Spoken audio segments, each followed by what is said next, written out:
ವೇದಿಕೆ ಮೇಲಿರುವ ಹಿರಿಯ ಕಲಾವಿದರಾದಂಥ ರಮೇಶ್ ಭಟ್, ಖ್ಯಾತ ನಿರ್ಮಾಪಕರಾದಂಥ ಎನ್ ಸುರೇಶ್ ಅವರೇ, ತ್ಯಾಗು ಅವರೇ, ಚಿತ್ರದ ನಿರ್ದೇಶಕರಾದಂಥ ಶಂಕರ್ನಾಗ್ ಅವರೇ, ಕೃಷ್ಣ ಅವರೇ ನಿರ್ಮಾಪಕರು, ಮತ್ತೆಲ್ಲ ಮಾಧ್ಯಮದ ಮಿತ್ರರೇ, ಈಗಾಗಲೇ ಸಿನಿಮಾ ಬಗ್ಗೆ ನಮ್ಮ ನಿರ್ದೇಶಕರು ಎಲ್ಲ ಸಂಪೂರ್ಣವಾದಂಥ ಮಾಹಿತಿಯನ್ನು ಕೊಟ್ಟಿದ್ದಾರೆ.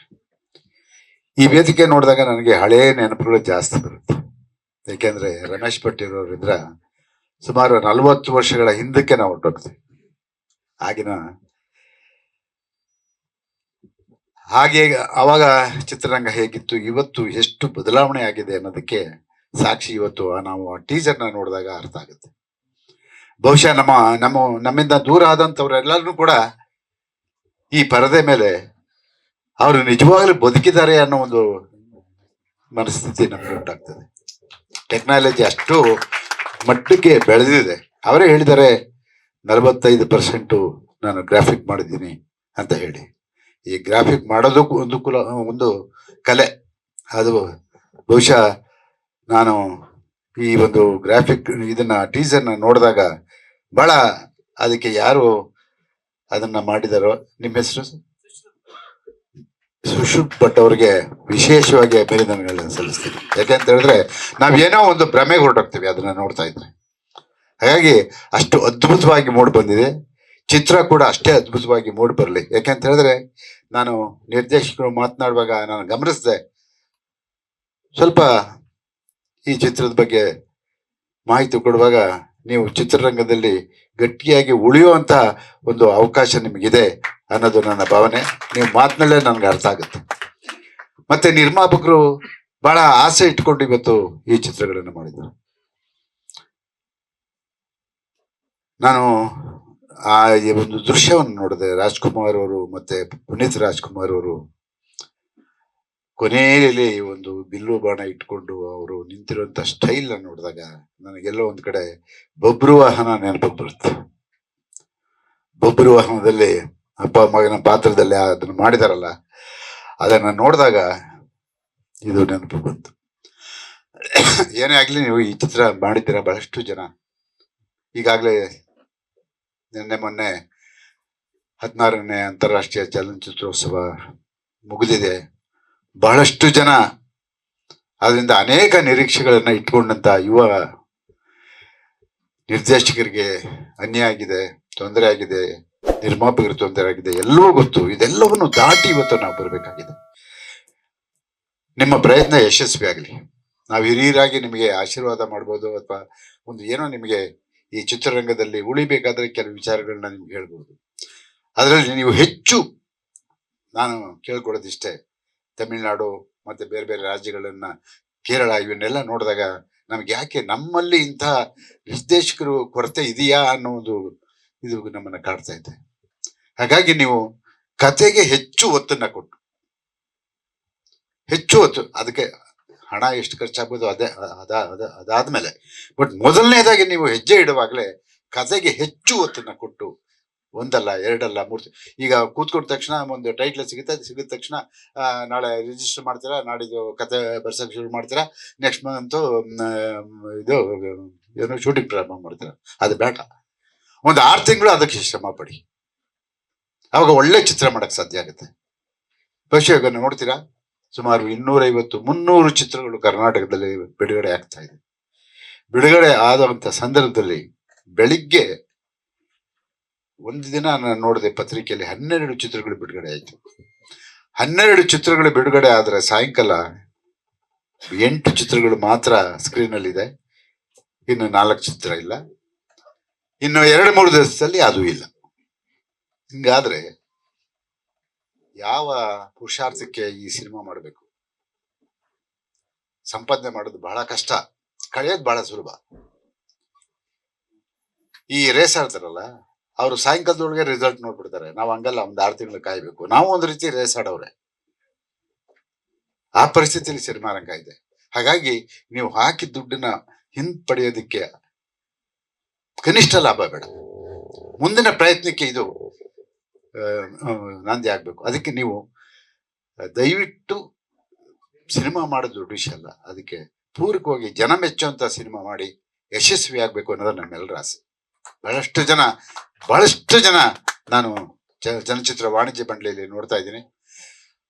ಬಹಳಷ್ಟು ಜನ ಬರ್ತಾರೆ ಒಬ್ರು. ಅವ್ರು ಬಂದಾಗ ಅವ್ರ ನೋವು, ಅವ್ರ ಸಂಕಟ ಎಲ್ಲಾನು ನಾವು ಅಲ್ಲಿ ಕೇಳ್ತಾ ಇರ್ತೀವಿ. ಬಹಳ ನೋವಾಗುತ್ತೆ. ಚಿತ್ರೋತ್ಸವದಲ್ಲಿ ನಮ್ಗೇನೋ ಅವಕಾಶ ಸಿಗುತ್ತೆ ಅನ್ಕೋಬೇಡಿ, ಅಲ್ಲೂ ಲಾಬಿ ನಡೀತಾ ಇದೆ, ಸಬ್ಸಿಡಿ ಲಾಬಿ ನಡೀತಾ ಇದೆ, ಲಾಬಿ ನಡೀತಾ ಇದೆ. ಅದಕ್ಕೆ ಕೇವಲ ಅಲ್ಲಿರುವಂತ ಇರುವಂತ ನಾನು ಹೇಳಲ್ಲ, ನಾನು ಕೂಡ ಕೆಲಸ ಮಾಡಿದ್ದೀನಿ, ಹಂಗಂತ ನಾನು ಅನ್ಕೊಂಡ್ಬಿಡ್ಬೋದೇನೋ ಅನ್ನಿಸ್ತದೆ, ಭಯ ಆಗುತ್ತೆ. ಹಾಗಾಗಿ ಎಲ್ಲಾ ಕಡೆ ಲಾಬಿ ನಡೀತಾ ಇರೋದ್ರಿಂದ ಇವತ್ತು ನಿಮಗೆ ಕೆಲವು ಕಡೆ ವಂಚನೆ ಆಗುತ್ತೆ. ಒಳ್ಳೆ ಚಿತ್ರಗಳಿಗೆ ಒಂದು ಏನು ಆ ಒಂದು ಸಪೋರ್ಟ್ ಸಿಗುತ್ತವೆ ಇಲ್ವೋ ಗೊತ್ತಿಲ್ಲ, ಅಥವಾ ಅಂತ ಒಂದು ಪರಿಸ್ಥಿತಿಯಲ್ಲಿ ನಾವಿದ್ದೀವಿ. ಏನೇ ಆಗ್ಲಿ ಚಿತ್ರ ಮಾಡಕ್ ಬಂದಿದ್ದೀರ. ಅಪ್ಪು, ಧ್ರುವ 369 ಅಂತ ಹೆಸರಿಟ್ಕೊಂಡಿದಾರ. ಅಪ್ಪು ಮತ್ತೆ ರಾಜ್ಕುಮಾರ್ ಅವ್ರನ್ನ ಪರದೆ ಮೇಲೆ ತೋರಿಸ್ತಾ ಇದ್ರ. ಒಳ್ಳೇದಾಗ್ಲಿ. ಯಾಕೆಂತ ಹೇಳಿದ್ರೆ 24 ವರ್ಷದ ನಂತರ ಬಿಡುಗಡೆ ಆದಂತ ಚಿತ್ರ ಇವತ್ತು ಇಡೀ ಕರ್ನಾಟಕದಲ್ಲಿ ದೊಡ್ಡ ಸಂಭ್ರಮವನ್ನು ಆಚರಣೆ ಮಾಡ್ತಾ ಇದ್ದಾರೆ. ಹಾಗಾಗಿ ನಿಮಗೂ ಅಂತ ಒಂದು ಅವಕಾಶ ಬರಲಿ ಅನ್ನೋದೇ ನಮ್ಮೆಲ್ಲರ ಆಸೆ. ನಾವ್ಯಾರು ಕೂಡ ನೀವು ನಿರಾಶೆ ಆಗ್ಬಾರ್ದು, ನಿಮಗೆ ತೊಂದರೆ ಆಗ್ಬಾರ್ದು ಅಂತ ನಾವ್ಯಾರೂ ಬಯಸೋದಿಲ್ಲ. ನೀವು ಬರ್ಬೇಕು, ಆ ಪ್ರಯತ್ನ ನಿಮ್ದಾಗ್ಬೇಕು. ಪ್ರಯತ್ನ ಮಾಡಿ, ಫಲ ಭಗವಂತನ ಬಿಡಿ. ನಿಮ್ಮ ಪ್ರಯತ್ನಗಳನ್ನ ಬಹಳ ಅಚ್ಚುಕಟ್ಟಾಗಿ ಮಾಡ್ಬೇಕು ಅಂತ ಹೇಳ್ಬಿಟ್ಟು ನಾನು ಮನವಿ ಮಾಡಿಕೊಂಡು ಈ ಒಂದು ಚಿತ್ರ ಯಶಸ್ವಿ ಆಗ್ಲಿ ಅಂತ ಒಂದು ಶುಭವನ್ನ ಹಾರೈಸಿ ನಿಮ್ಮೆಲ್ಲರಿಗೂ ಒಳ್ಳೇದಾಗ್ಲಿ. ಕಲಾವಿದರು ಇರ್ಬೋದು, ಟೆಕ್ನಿಷಿಯನ್ಸ್ ಇರ್ಬೋದು, ಎಲ್ರಿಗೂ ಒಳ್ಳೇದಾಗ್ಲಿ ಅನ್ನೋದೇ ನಮ್ಮೆಲ್ಲರ ಆಸೆ. All the best. Thank you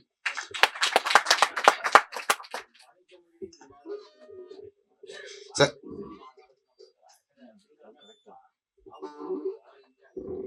sir ಈಗ ಅದಕ್ಕೆ ಬರ್ತೀನಿ. ಹಿಂದೆ ಒಂದು ಸ್ಕ್ರೀನಿಂಗ್ ಕಮಿಟಿಯಿಂದ ಮಾಡಿತ್ತು. ಫಸ್ಟ್ ಕಮ್ ಫಸ್ಟ್ ಸರ್ವ್ ಅಂತಾರಲ್ಲ, ಯಾರ್ದು ಚಿತ್ರ ಫಸ್ಟ್ ಸೆನ್ಸರ್ ಆಗುತ್ತೋ ಅವರು ಸ್ಕ್ರೀನ್, ಅದು ಬಹಳ ಸೊಗಸಾಗಿ ನಡೀತಾ ಇತ್ತು. ಅದಕ್ಕೆ ಚೇರ್ಮನ್ ನಾನೇ ಆಗಿದ್ದೆ. ಆ ಕಮಿಟಿಗೆ ಚೇರ್ಮನ್ ನಾನೇ ಆಗಿದ್ದೆ. ಪ್ರತಿ ವಾರ ಯಾವ್ದು ಬಂದಿದೆ ಸೀನಿಯರಿಟಿ ನೋಡ್ಕೊಂಡು 2 ಪಿಕ್ಚರ್ ಮಾತ್ರ ಬಿಡುಗಡೆಗೆ ಅವಕಾಶ ಕೊಡ್ತಾ ಇದ್ದು. ಹಬ್ಬ ಹರಿದಿನಗಳು ಬಂದ್ರೆ ಇನ್ನೊಂದು ಅಥವಾ ಇನ್ನೊಂದು ಚಿತ್ರ ಕೊಡ್ತಾ ಇತ್ತು. ಇದನ್ನ ನಮ್ಮವರೇ ಇದನ್ನ ಹೊಡೆದ್ರು. ಇವತ್ತಿನ ದಿವಸ ನೀವು ಆ ಕಮಿಟಿ, ಆ ಸ್ಕ್ರೀನಿಂಗ್ ಕಮಿಟಿ ನಮ್ಮ ಕೈಲಿ ಕಂಟ್ರೋಲ್ ಅಲ್ಲಿ ಇಲ್ಲ.